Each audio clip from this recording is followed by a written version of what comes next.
किया, कितना शुभ किया, कितना शुभ किया। वैसे शैतान मन किसी से मानने वाला नहीं है। इसने बड़े बड़े ऋषि मुनियों को, योगियों को, महर्षियों को, ब्रह्मचारियों को धराशायी कर दिया। ऐसा ये शैतान मन हमारे सबके मनुष्य मंदिर में रह रहा है। न हमने आपने आज तक इसको निकाल पाया है, न इस पर कोई नियंत्रण कंट्रोल ही कर पाया। और मन ये जब जैसा चाहता अपनी इच्छा के मुताबिक अगर इसके अंदर काम की इच्छा हुई तो आपके शरीर को लेकर काम की इच्छा को पूरी कर लेता है। अगर क्रोध की इच्छा हुई तो क्रोध की इच्छा को पूरी कर लेता है। लोभ मोह अहंकार की इच्छा हुई तो लोभ मोह अहंकार को पूरा कर देता। और हम आप इसका कुछ नहीं कर सकते। और सबके अंदर बैठा हुआ, कहीं इधर उधर नहीं है, तो शरीर के अंदर ही बैठा हुआ और कितनी हरकत करता। इसकी हरकत को, इसकी गंदी बुरी आदत को किसी ने पहचान नहीं पाया और किसी ने रोक पाया। ये कितना जबरदस्त है, क्योंकि 3-3 युगों से आप इसकी खुराक को पूरा कर रहे हैं। जब जैसी इसने मांग की, जो तिरंगे उमंगे उठाई, आप उसी को पूरा करते रहते। धीरे धीरे धीरे धीरे पूरा करते करते करते ये बलवान हो गया और आप कमजोर हो गए। जब आप कमजोर हो गए तो आपको घसी के घूम रहा है, कभी पाप में, कभी पुण्य में, कभी शुभ में, कभी अशुभ में, कभी अच्छे कभी बुरे में, ये सब जगह घसी के घूम रहा और ये दिखाई भी नहीं देता। ये ऐसा शत्रु दुश्मन है जो नजर में नहीं आता और हरकत पूरी करता है, नुकसान आपका पूरा कर रहा। तो इसे कैसे पकड़ा जाए, इसकी कोई युक्ति है? का युक्ति केवल संत सदगुरु के पास और किसी के पास नहीं।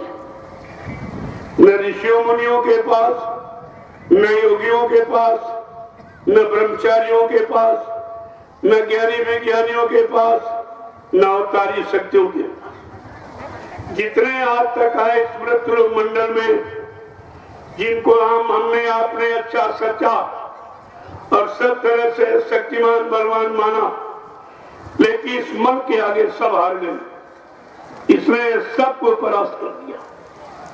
इसीलिए तो महापुरुषों ने इशारा करके कहा, मेरे जीवन कार्य मन तू ही सर्वाधार है और इन इंद्रियों का तू ही सरदार है। तू मुझे पापी बना दे चाहे तू धर्मात्मा, तेरे बस सच्चा बुरा कहता मुझे संसार है। बड़े बड़े ऋषि मुनियों को जिगा तूने दिया, जिनको इच्छा वासना ने कर दिया लाचार। ये वासना सबसे प्रबल है, इसकी रोकने की ताकत शक्ति यहाँ किसी के पास है। इस मृत मंडल में, इस पूरी सृष्टि में जितने आज तक आए, किसी के पास शक्ति नहीं है कि मन को रोक सके। लेकिन जब कलयुग में संत पधारे, उनके पास रास्ता है। वो इसी मन को रोकने के लिए ही आए और रास्ता बताया कि मन को रोकने के 3 साधन, सत्संग करो, सेवा करो और भजन करो। ये बाहर में 3 रास्ते और अंदर में 3 रास्ते, सुमरन करो, ध्यान करो, भजन करो। ये 3 रास्ते अंदर और बाहर। अगर 3 रास्तों पर हम आप अंदर बाहर चल लिए होते तो आज ये मन हमारे नियंत्रण कंट्रोल में होता। हम जैसा चाहते वैसा ही कहता करता, जहां कहते वहीं बैठता, इधर उधर जा नहीं सकता था। लेकिन आपने संत महापुरुषों के वचनों को, उनकी इस युक्ति जो मन के नियंत्रण की, इसको हमने समझा नहीं, सुना तो लेकिन मन से इसको धारण नहीं किया। और युक्ति है मन के लिए और मन को आपने पकड़ा ही नहीं, तो कान तो सुनते रहते, कानों का स्वभाव है सुनने का, चाहे अच्छा बोलो चाहे बुरा बोलो सब सुन लेते, लेकिन ये सुन करके मन को पकड़ाते, लेकिन मन ने पकड़ा नहीं। मन चित्त को दे देता, वो चिंतन करता है, और चित्त चिंतन करके बुद्धि को दे देता, बुद्धि निश्चय कर लेती। इस तरीके से ये कार्रवाई पूरी चलती रहती, लेकिन किसी ने बताया नहीं था।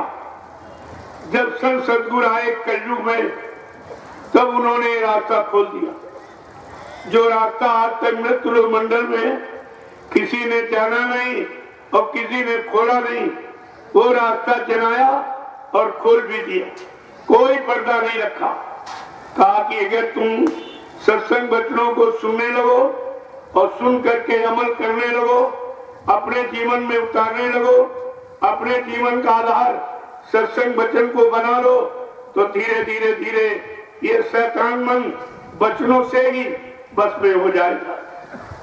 क्योंकि वो वचन है, जाके लगी शब्द की चोट, जो है सदगुरु की ओर, जिन्होंने सदगुरु का सहारा लिया और नाम बाण को आगे रखा, उनका ये शैतान मन कुछ नहीं कर सकता। अगर ये डरता है तो नाम बाण से डरता है, इसीलिए नाम बाण सदगुरु ने अपने आप को पकड़ाया, लेकिन आपने बाण चलाने का अभ्यास नहीं किया। तो अभ्यास किया नहीं, बाण चलाया नहीं, मन घायल हुआ नहीं, नियंत्रण में आया नहीं, तो धीरे धीरे व्यवस्था आपकी जैसी थी वैसी ही बनी गई, कोई सुधार नहीं हुआ उसमें। इसलिए प्रेमियों, सत्संग वचनों को बड़े हाव भाव चाव से सुना करो, केवल सुनने तक सीमित मत रहो, इसको मन को पकड़ाओ। जब मन पकड़ने लगेगा, धीरे धीरे इस पर संकल्प विकल्प करने लगेगा, और संकल्प विकल्प करके और चित्त को देगा तो सही चिंतन करेगा, और चिंतन करके सही दिशा बुद्धि के सामने रखेगा, और बुद्धि उस पर निश्चय करके निर्णय ले लेगी। ऐसे काम की शुरुआत होती है।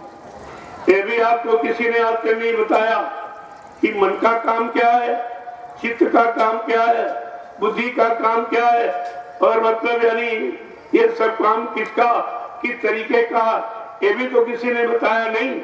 अगर बताया होता तो हम लोग मन से यानी संकल्प विकल्प वही करते जिसमें हमारा लाभ था, और चित्त से चिंतन वही करते जिससे हमको कुछ मिलता, और बुद्धि से निर्णय वही लेते जो हमारे सही लक्ष्य निशाने की प्राप्ति का था। ये सब भूल गए, कोई बात समझ में आई नहीं। सत्संग आप कान तो सुनते रहे, और एक कान ने सुना दूसरे कान से निकल गया। कितना समय हमने आपने गंवाया। समृद्ध दाता दयालु ने सत्संग वचनों को सुनाने, समझाने, चिताने, जगाने के लिए 60 वर्ष मेहनत की। एक दिन, 2 दिन, 4 दिन नहीं, 60 वर्ष। 10 जुलाई 1952 से 2012 तक आपको सुनाया और समझाया और चिताया और जगाया, होश में लाके खड़ा किया, पाप पुण्य की पहचान बताई, माँ बहन बेटी बहू की पहचान बताई, और जीवात्मा को घर जाने का नाम का आधार देकर अभ्यास कराया। इतना काम तो सृष्टि में किसी ने नहीं किया। जितने आज तक आए, ये काम किसी ने किया नहीं जो समृद्ध दाता दयालु बाबा जय गुरुदेव जी महाराज ने। और आपने उनको गुरु भी बनाया, लेकिन ये नहीं पहचान कर पाए कि गुरु किस काम के लिए आता है और कौन सा काम करके जाता। इतनी भी पहचान कर लेते कि जो काम करने आया बिना काम के लिए नहीं जाएगा, बिना काम को पूरा किए, वादे पूरे किए, शरीर छोड़ के नहीं जाएगा, तब भी हम आप शंका संदेह बोल ब्रह्म में नहीं जाते। लेकिन किसी पर आपने चिंतन ही नहीं किया, कोई विचार ही आप नहीं किया, तो वचन कान सुनते रहे, निकलता रहा, सुनते रहे, निकलते। कितना समय निकल गया। 60 वर्ष का समय एक उम्र होती कलयुग। 60 साल में व्यक्ति को रिटायर कर दिया जाए, तब इसकी कार्य क्षमता खत्म, बुद्धि में विकास करने की सोच खत्म। ये समझकर 60 साल में रिटायर कर दिया जाता तो 60 साल तुम्हारे पीछे सम्राट दाता दयालु ने खर्च किया और आपने उसका कोई लाभ नहीं ले पाए। कितना भारी है नुकसान। एक तो इतना समय किसी ने दिया नहीं, जितनी वे शक्तियां समझाने बुझाने के लिए आई, मार्गदर्शन के लिए आई, इतना समय किसी ने दिया नहीं जितना बाबा जय गुरुदेव जी महाराज। और आपने उनका एक भी वचन नहीं सुना। आज फिर उन्हीं वचनों को एक बार दया कृपा मेहरबानी हो गई तो फिर आपके सामने दोहराए जा रहे कि जो भूल गए हो फिर से याद कर लो, फिर से समझ लो और लग जाओ। मैं अब की बार अगर भूल चूक हो गई फिर 84 जाओ, फिर 84 लाख योनियों का चक्कर कोई छुड़ा नहीं सकता।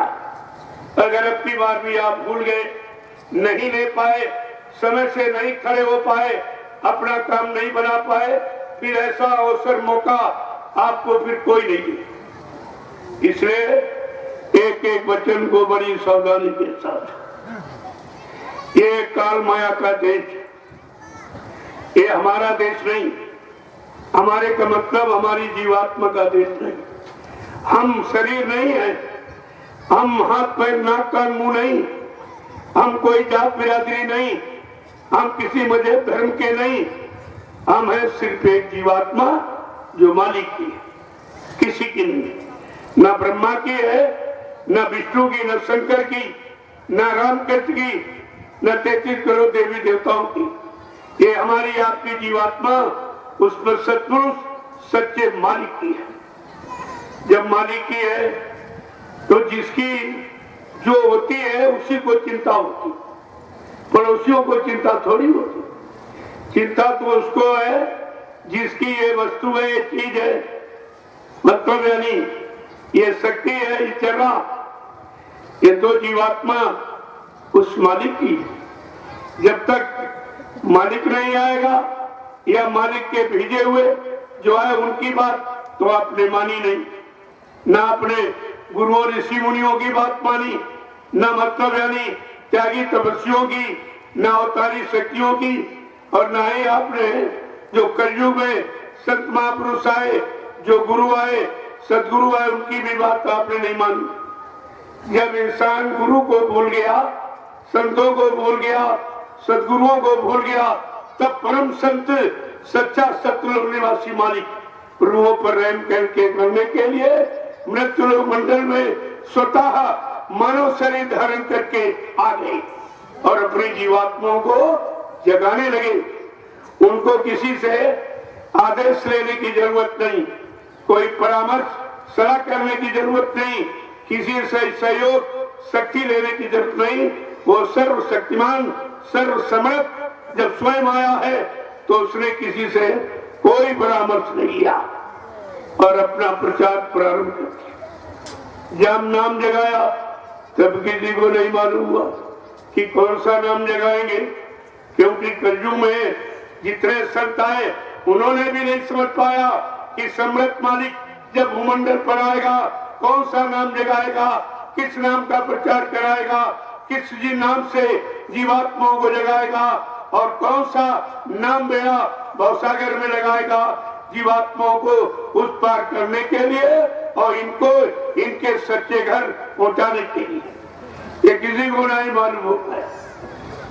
तभी तो बड़ा आश्चर्य लोग करते, बेचारे संतों की जीव भी वो भी शंका में रह गए, गुरुओं की जीव वो भी शंका में, सदगुरुओं की जीव वो भी शंका में, क्योंकि परम सदगुरु ये पहली बार भूमंडल पर आया। ये सृष्टि के प्रथम महापुरुष जिन्होंने अनोखा नाम और उस नाम से अनोखा काम करने का दावा किया।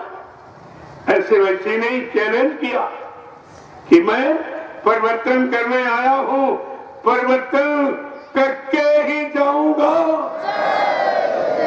कोई माई खालाल हमें इस परिवर्तन से न रोक सकता है, न मेरा काम कोई कर सकता है। ऐसा काम, ऐसा नाम, ऐसे धाम से आया हूँ। देखो ये सब पहचान आपको दी, क्योंकि अनामी धाम से कोई आया नहीं। जितने संत आए सब सतलोक से आए। वैसे सतलोक से लेकर अलग अगम अनाम ये पूरा क्षेत्रफल है, ये सब पूरा क्षेत्रफल है। लेकिन ये सतलोक प्रथम स्टेज से संत आए, दूसरे स्टेज से सदगुरु आए, और यह तीसरा स्टेज है जो समृद्ध मालिक परम संत सदगुरु आया हुआ। यही तो आपको समझना है। ये वचन को सुनकर यही निर्णय लेना है कि हमारा मालिक सर्व समृद्ध जो भूमंडल पर कभी नहीं आया, केवल हम सब जीवात्माओं की रक्षा हिफाजत के लिए और इनको इनके घर पहुंचाने के लिए आया है। ये जानकारी हमें आपको रखनी चाहिए थी। सुनाया तो सब गया और कानों ने आपका सुना भी, लेकिन शैतान मन ने स्वीकार नहीं किया। इसीलिए सब बेचारे शंका संदेह भूल भ्रम में चले गए। कितना अच्छा समय मिला सच्चाई का और सत्य का, लेकिन हम उस समय को पकड़ नहीं पाए। समय के अनुसार अपने आप को बदल नहीं पाए, समय के अनुसार सही सच्चे रास्ते पर चल नहीं पाए और सच्चे सदगुरु की शरण में टिक नहीं पाए। तो कितना भारी नुकसान आपने कर दिया। कहते हैं काल माया का देश, ये देश ही अब आपका नहीं। पराये देश में, पराये घर में, पराई हुकूमत में, पराये राज अधिकार में आप मनमानी नहीं कर सकते। पहली बात तो ये समझना चाहिए, तुम अपने घर में नहीं हो, पराये घर में, तो दूसरे घर में आप मनमानी कैसे कर सकते? वो तो जैसा वो कहेगा वैसा आपको करना पड़ेगा, वैसे आपको रहना पड़ेगा, यानी उसकी गुलामी में, दास्ता में आपको जीवन यापन करना पड़ेगा। तो महापुरुषों ने पहली बात यही किसी ने नहीं बताया आपको कि तुम पराये घर में हो, क्योंकि जितने आए सब इसी घर के मुताबिक काम करने आए और इसी में मरते खपते जन्म लेते रहे, राजा बने, धनी बानी बने, महाराजा बने, वो खत्म हो गए, लेकिन निकल नहीं पाए।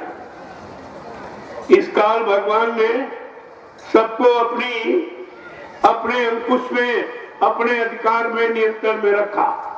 कोई नहीं निकल पाया। जब कोई निकल नहीं पाया तो बेचारी जीवात्मा निकलेगी कैसे?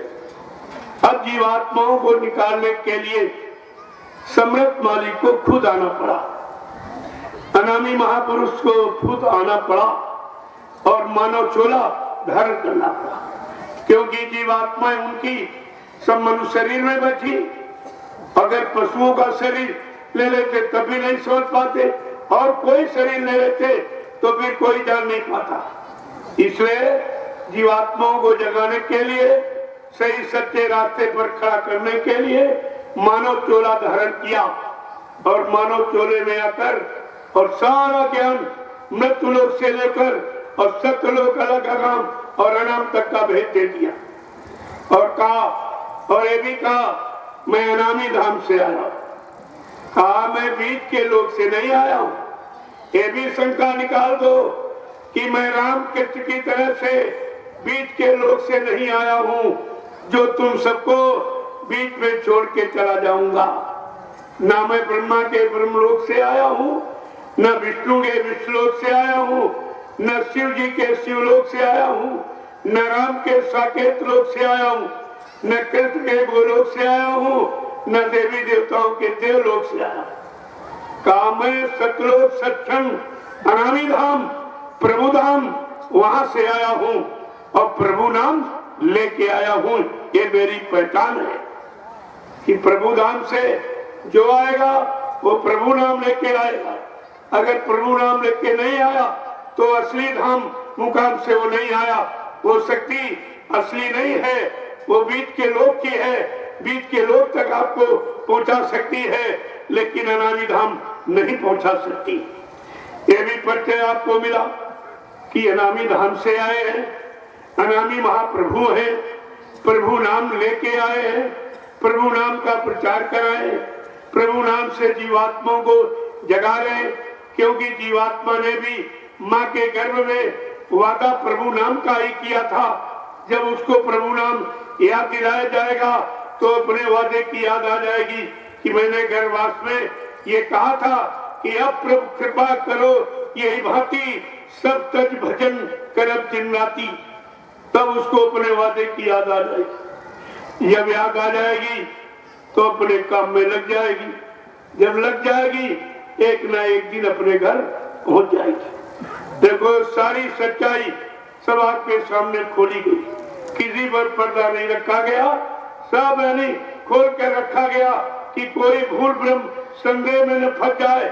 ये शक्ति कहाँ से आई है, ये अन्य संत जहाँ से आए वहीं से आए हैं कि कहीं अलग से आए हैं। इसलिए उन्होंने अपना परिचय दिया कि मैं अजर अमर देश से आया हूँ। जब तक इन जीवात्माओं को जिनको नाम दान दिया है इनको अजर अमर देश नहीं पहचानूंगा, तब तक मैं चैन से एक जगह बैठने वाला नहीं हूँ। देखो पहली पहचान, जब तक मेरा एक भी जीव यहाँ रहेगा मृत्युलोक मंडल में, मैं बराबर मौजूद रहूंगा। जब मेरे जगह सारे जीव चले जाएंगे मैं पीछे से जाऊंगा, देखूंगा कोई रह तो नहीं गया, क्योंकि गुरु नानक देव जी महाराज का जीव छूट गया था। इसलिए वो भूल नहीं होगी मालिक से। इसलिए कहा पहले सबको भेजूंगा और फिर देखूंगा कोई मेरा जीव रह तो नहीं गया है। जब सब चले जाएंगे मैं